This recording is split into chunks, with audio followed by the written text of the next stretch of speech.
Fly Fishing, Fly Tying Night tonight. I'm Brandon Moon, and tonight we're going to be tying up one of my patterns that I like to tie and fish.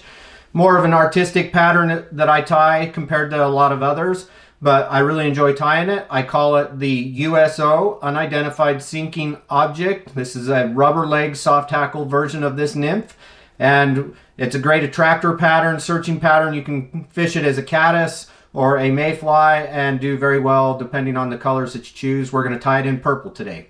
With that, we want to invite you to make sure and leave us a comment in the comment section. Let us know what you think of this fly and what color you'd tie this in. Thank you. We'll see you next time. The hook that we're going to be using is the Moonlit Premium Tagata ML 502. This is a 1X strong jig hook. I'm going to be tying a metallic purple slotted tungsten bead, size 3.0 on this. You can upsize to a 3.5 if you'd like, or add some lead-free wire to add a little extra weight as well. We're using Semperfli's Classic Wax 12-aught thread in purple, and we're going to use the tag end to wrap all the way back to the bend of the hook, creating a nice smooth, even underbody. I create a nice little bulge there just down the bend of the hook to help bulge out and push out the legs here that we're tying with the Goose Biots. So I'm going to measure these purple Goose Biots from Semperfli to be about 1/2 to 3/4 the length of the hook shank. Once I've got that in and locked in front, 2 wraps over the top, 1 in front, 1 over the top, 1 in front again to lock it in. I'm going to measure this out, and then once I've got it even, I'll pinch it, and I can adjust before I lock in and secure this down, these legs a little bit. And you can see I've got a nice good splay there.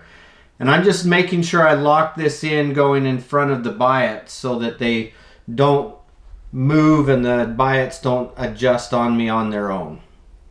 Once I've got that secured in, I'm going to move that bead that rolled up on me, and I'm going to cut these biots right behind the bead so that it goes right up to the bead. You can see I push that bead forward again, but we'll get it out of the way in just a second. And I'm just going to keep as close to touching wraps as possible going forward to create a nice smooth underbody.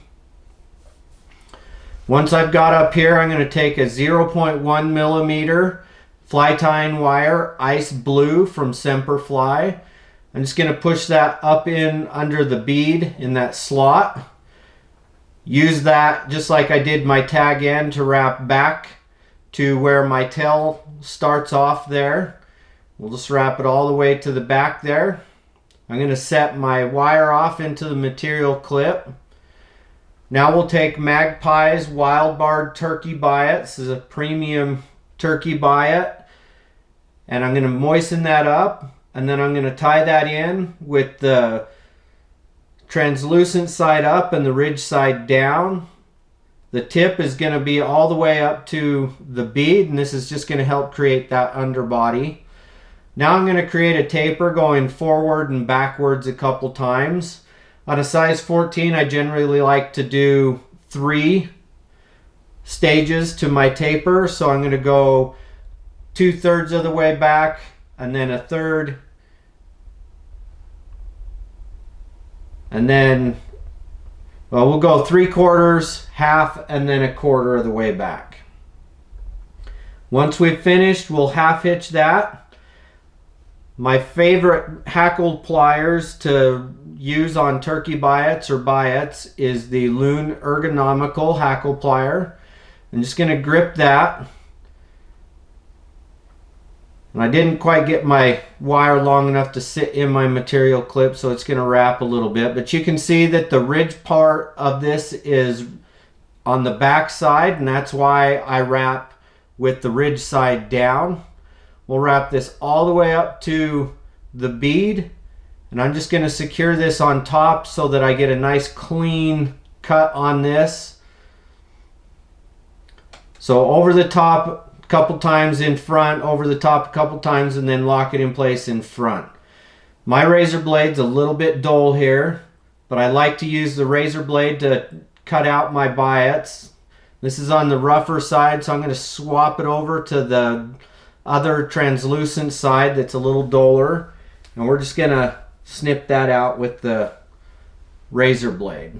And this is going to give us a nice clean cut here.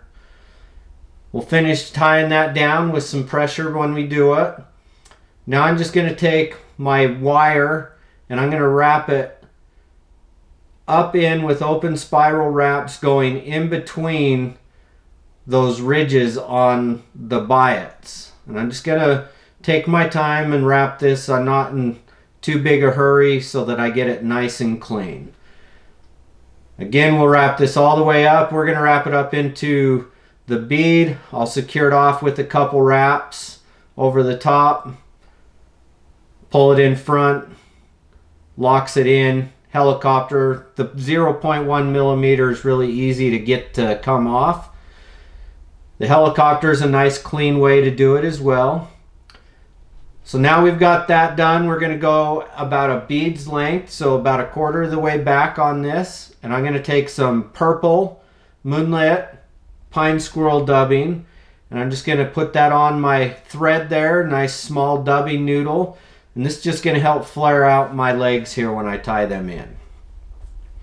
For the legs, we're using Semperfli's Floral Hot Pink Silly Legs. This is their Grizzly Flutter, so it's a micro leg.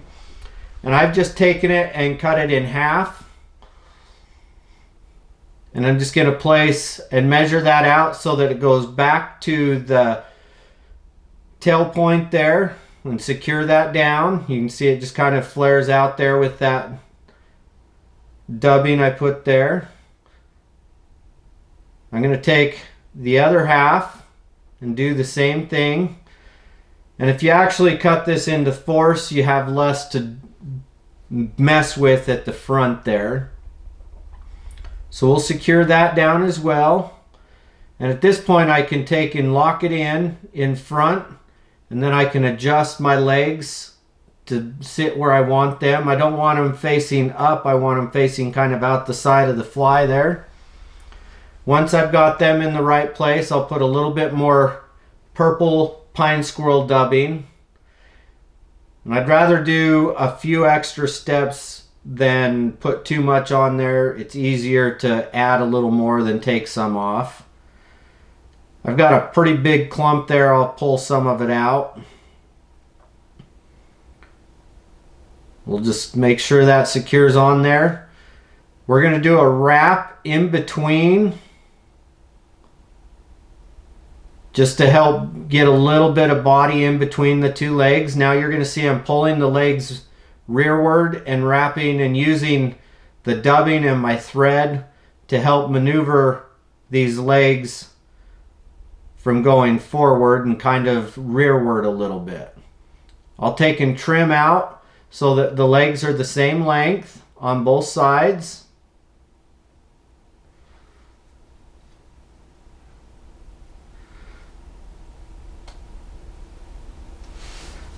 Now I'm going to take a purple,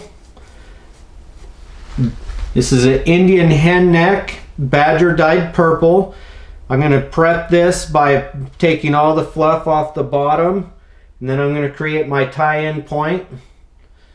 I like to tie this in from the top where I have more room. So you can see that tie-in point. I'm just going to take and secure that down with 2 wraps over the top. Pull it back and 1 in front. That just locks it in. Then I'm going to separate that tie-in point so that I can trim it out. Once I've trimmed that out, I'm going to take and set my thread off on my bobbin rest there. And now I'm going to take my Tie-Fli's Hackle tweezers. I like these because they're light and I don't have to use much pressure, and so it's just easier for me to wrap my soft hackles. So I'm going to be wrapping this and pulling and preening with each wrap those fibers rearward, but I'm also going to use the stem to help push and palmer that back. And I'll get about 3 wraps, maybe 4. And then we'll take and secure that off. I'm going to set that to the side there as best I can.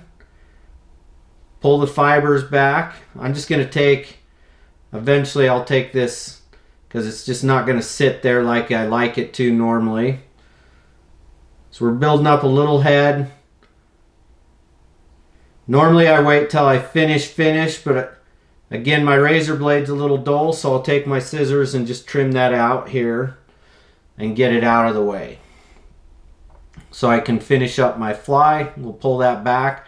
I do like to trim them out with my razor blade, but you want to make sure it's sharp, and that just gives me a nice clean cut.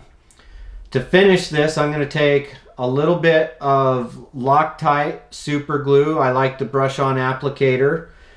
This is just going to help secure this knot down, and we'll do a couple wraps over there, and then we'll take our whip finish and do a couple turn whip.